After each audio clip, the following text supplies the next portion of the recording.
Steve Simon was more than simply the head of the table. He was in charge of it. Basketball strategy was not the topic of the covert gathering held inside Pacer Sports and Entertainment's offices. It had to do with who owned the story. The star of a much larger game was Caitlin Clark, the rookie sensation who revolutionized viewership and ticket sales overnight. Simon reportedly ordered officials to reorganize the whole Fever organization around her because of the business potential she offers. Stephanie White objected right away to everything from play style to marketing. Her idea of a team-first approach clashes with a billionaire's plan for domination and profit. What started out as a disagreement about coaching has turned into a business chess battle in which Clark is seen as a queen piece that is being used to maximize profits. Subscribe if you want the unfiltered version of the tale rather than the edited one. You should absolutely subscribe if you plan to stay for the next crisis.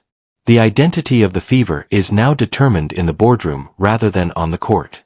A profound change in power has been brought about by Clark's ascent. One in which the game's beat is set by billionaire ownership rather than a coach's whistle. The marketing machine is completely recalibrated around a single player, the team's cohesiveness is broken, and the plan is diverted. Basketball purity is subordinated to financial control and brand value in a sport that is being redefined in real time behind the highlight reels and sponsorships. This is not only an account of the impact of Caitlin Clark. It serves as a cautionary tale about the consequences of business taking precedence over a game. This is not intended to be known to you. No one was. However, the Indiana Fever and perhaps the whole WNBA were just flipped upside down by a covert meeting. Indeed, Caitlin Clark is at the heart of it all. We are discussing a private meeting held at Pacer Sports and Entertainment's offices. Press announcements that don't mention this kind of gathering. The wealthy owner, Steve Simon, met with important executives. The head coach, Stephanie White, was allegedly present. And the result is a subtle but powerful reorganization of power that is already changing the rules of women's basketball. Simon made a direct call, according to the information that was disclosed. Caitlin Clark is currently a member of the Fever. She now controls the brand, marketing, and play style in an adorable franchise rookie manner. Give it some thought. Because of this, Clark is no longer only a player. She is a valuable asset and a brand.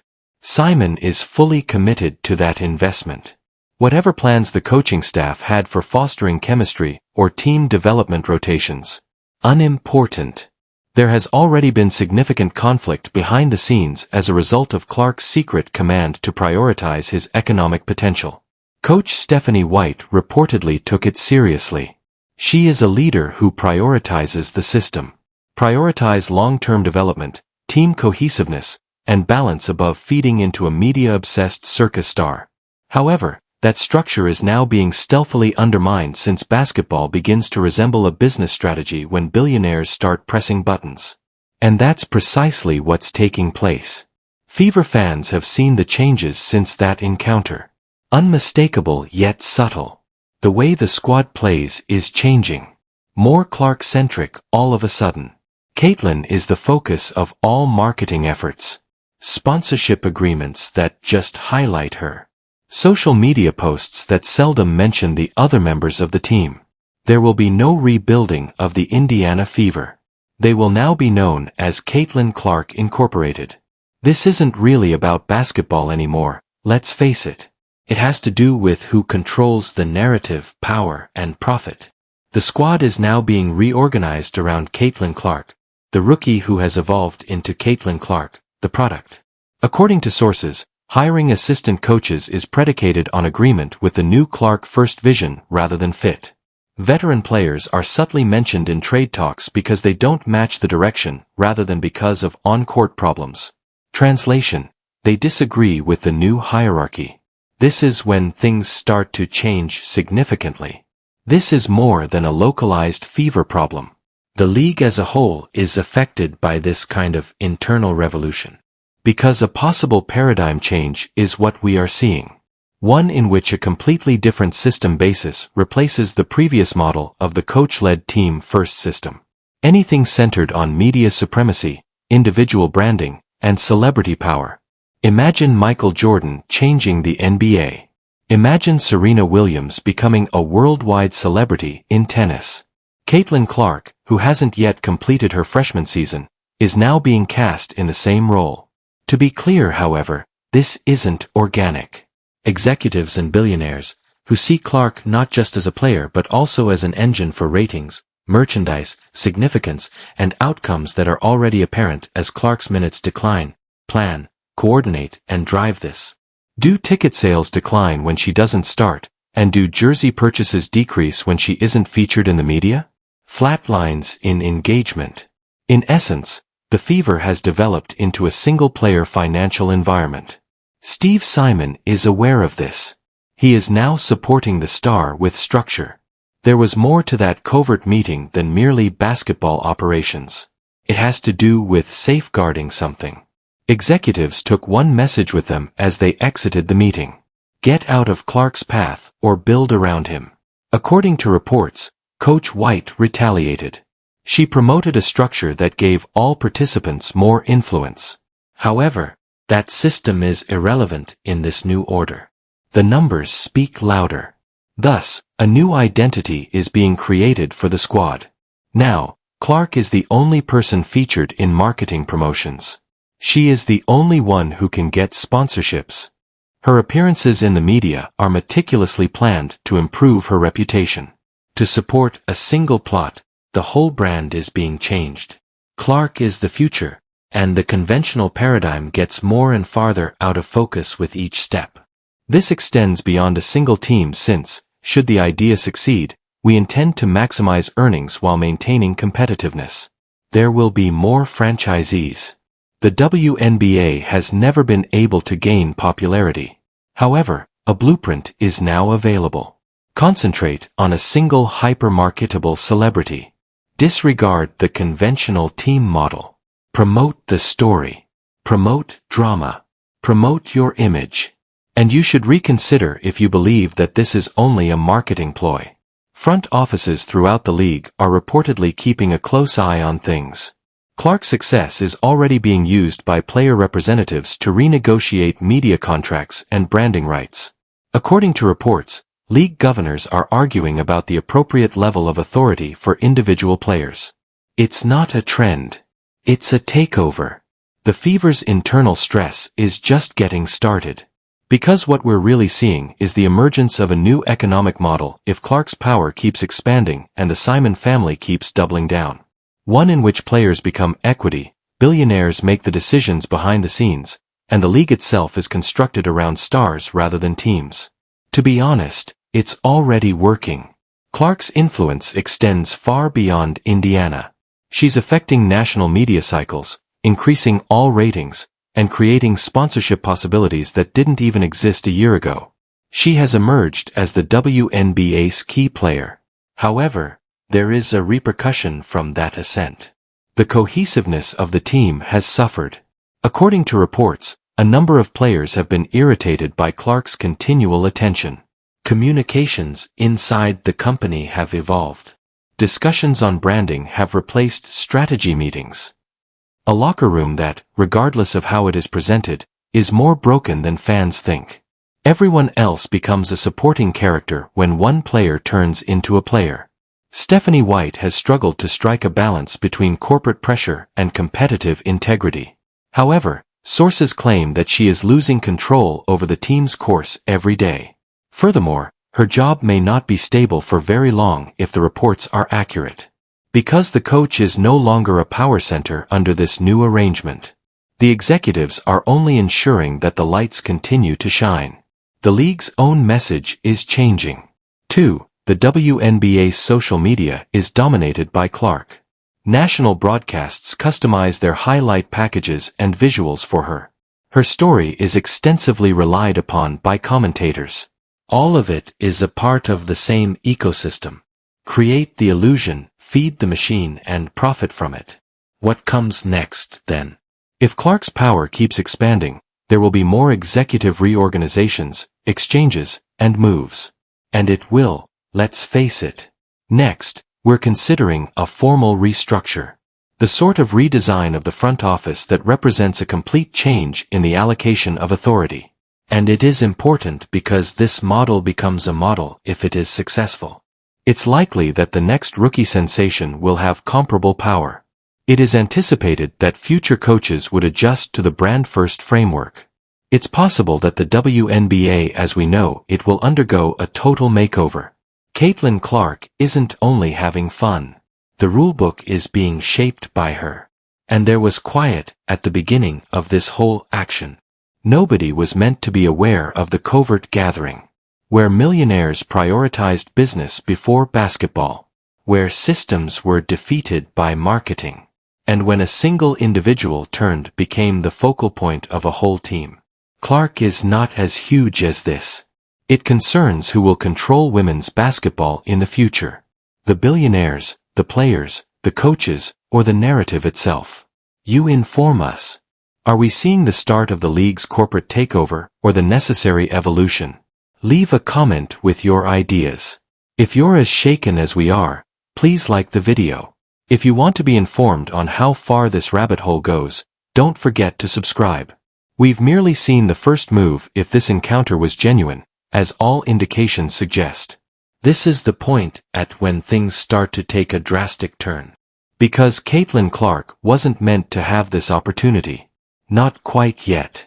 She just graduated from college and is a rookie with improved technical skills at the professional level. Nevertheless, she is being given the franchise's keys as if she is already a 10-year veteran with 3 rings and an MVP award. Why? Because her ability isn't the only thing that the powerful are investing on. They are investing on her visibility, reach, and ability to have an impact not just on the court but also in boardrooms, on television, in advertising campaigns, and on social media. And that's what's causing ripples everywhere. The shift is being seen by more than just basketball enthusiasts. Lead partners, media executives, and corporate sponsors are involved. Caitlin Clark seems to be the solution that everyone who has ever attempted to make women's sports commercially viable has been waiting for. What transpired in that covert meeting is much more than a managerial choice since they may now construct an empire around the primary figure. It was a quiet revolution, a calculated turn of events. One that is already shocking the coaching staff, the Fever's locker room, and now the whole league. To be honest, it's no longer even subtle. Since that meeting, the Fever's branding has drastically changed to the left, so let's speak about the marketing machine. The merchandise, jerseys, posters, bobbleheads, and official team social media accounts, which are essentially fan accounts for Caitlin Clark. Now, everyone else on the roster is just background noise. Her image is being bargained for sponsorships, not the teams. Instead of the Indiana Fever, corporations want Clark. And that dynamic is fundamentally changing the way the league and the franchise function. This goes beyond just altering one's style of play. It has to do with changing who you are. It's not good if you're wondering how the other players are handling it. Veteran players have reportedly been urged to coach Clark, according to sources.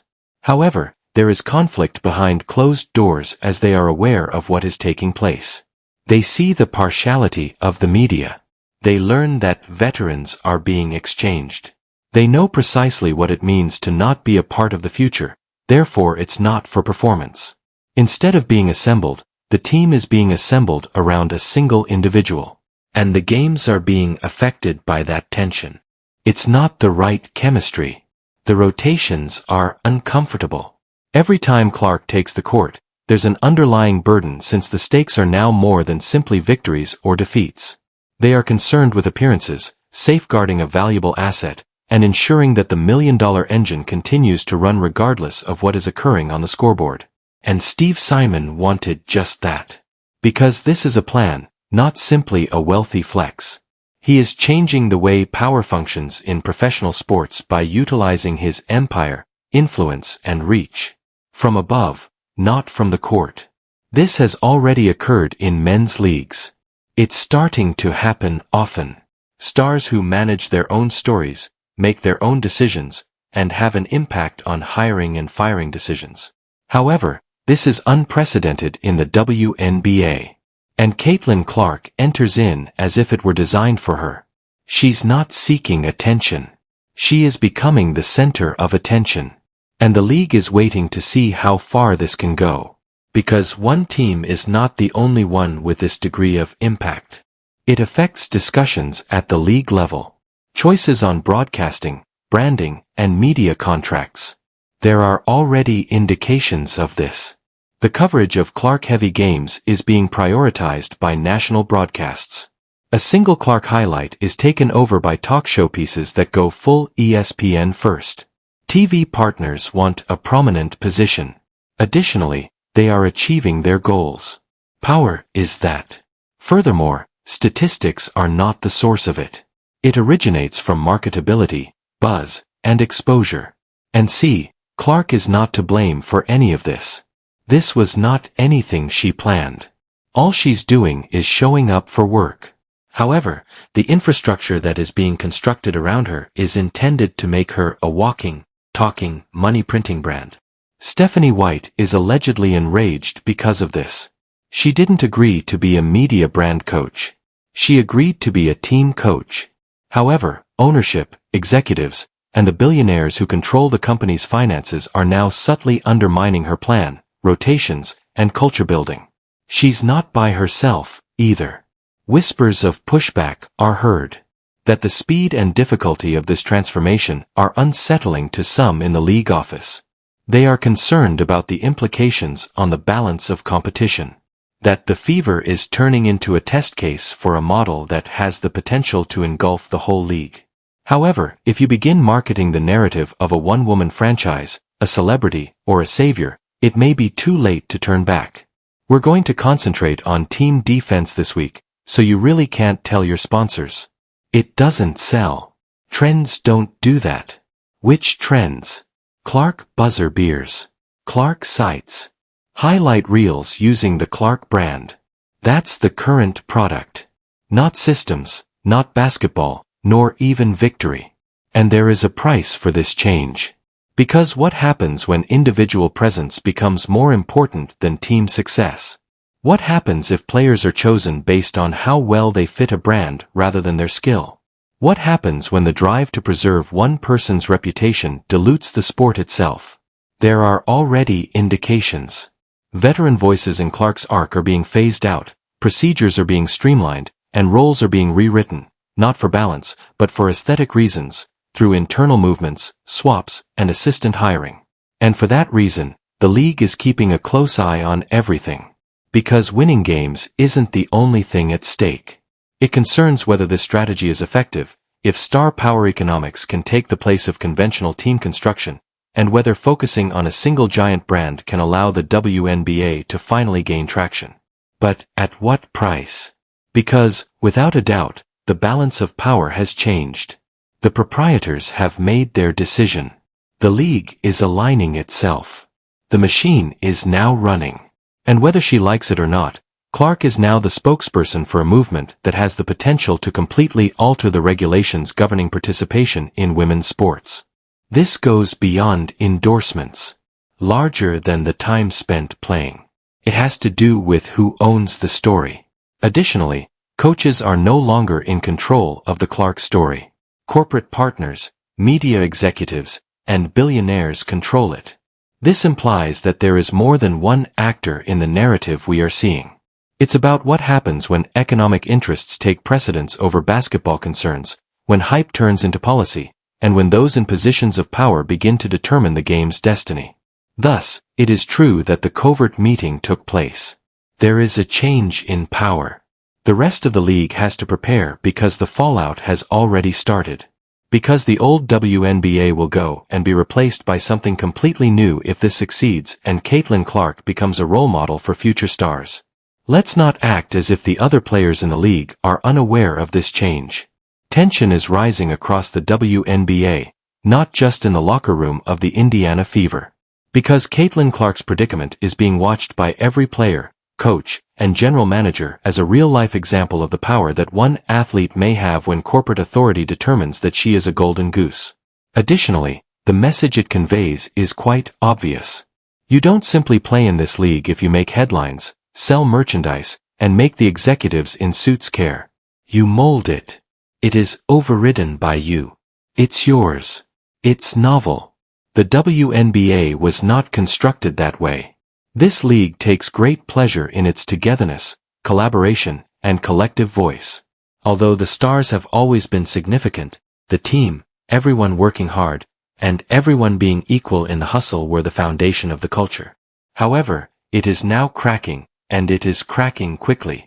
What happens to the veterans who have been holding the line for years when a rookie enters the game with no titles, pro record, or name and instantly becomes the focal point of not just a team but a movement?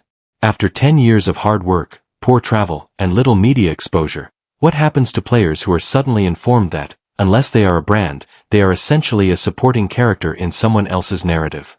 That is the source of the animosity. It's evident in the way other celebs converse.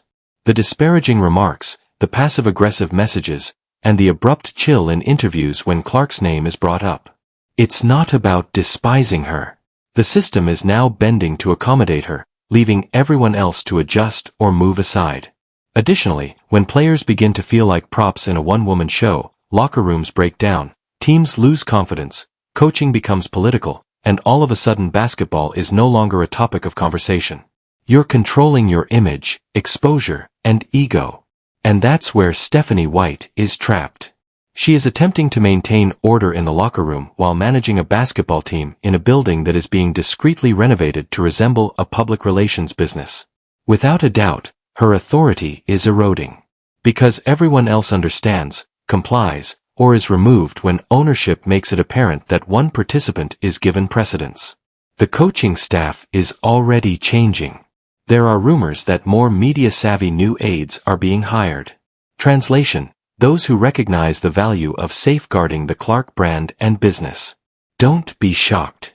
Veterans who don't suit the new orientation are already being looked at by executives.